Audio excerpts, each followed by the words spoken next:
বলবো, এই কথায় কথায় গুলি করা বন্ধ করেন। আমি তো বাঙালি, আমি কেমন করে আমার দেশের মানুষকে খুন করি না। খালেদা জিয়ার জীবনের গল্প শুরু হয় স্বাভাবিক এক পরিবারের ছাত্রী থেকে। পুতুল নামে পরিচিত এক মেয়েটি যে পরিণত হয় খালেদা জিয়া, একজন শক্তিশালী রাজনৈতিক নেত্রী। ক্যাপ্টেন জিয়াউর রহমানকে বিয়ে করে তিনি হন রাষ্ট্রপতির স্ত্রী, কিন্তু নিয়তি তাকে টেনে আনে রাজনীতির পিচ্ছিল পথে। রাষ্ট্রপতি জিয়াউর রহমানের মৃত্যুর পর রাজনৈতিক শূন্যতায় বিএনপির হাল ধরেন খালেদা জিয়া। তখনই শুরু হয় তার রাজনৈতিক উত্তরণ। গৃহবধূ থেকে দেশের প্রথম নারী প্রধানমন্ত্রী হয়ে ওঠার যাত্রা। ৮০-র দশকে স্বৈরা শাসক এরশাদের বিরুদ্ধে আন্দোলনে তিনি সামনের কাতারে ছিলেন।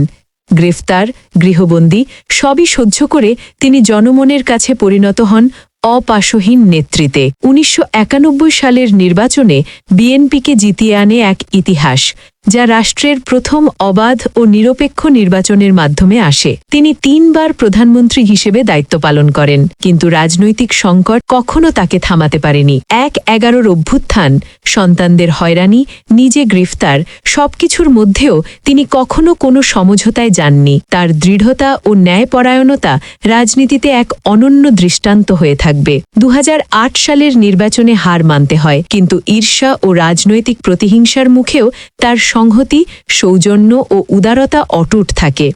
২০২৪ সালের আন্দোলন পরিস্থিতি বদলে দেয়। মুক্ত হয়ে তিনি এক ঐক্যের ডাক দেন। ৭ আগস্টের সমাবেশে বলেন, শান্তি, প্রগতি, সাম্যের ভিত্তিতে ভবিষ্যৎ বাংলাদেশ গড়তে তরুণদের হাত শক্তিশালী করি। শারীরিক অসুস্থতার কারণে তিনি আর সক্রিয় হতে পারেননি, তবু বিএনপির ঐক্যের প্রতীক হিসেবে তার অবদান স্মরণীয়।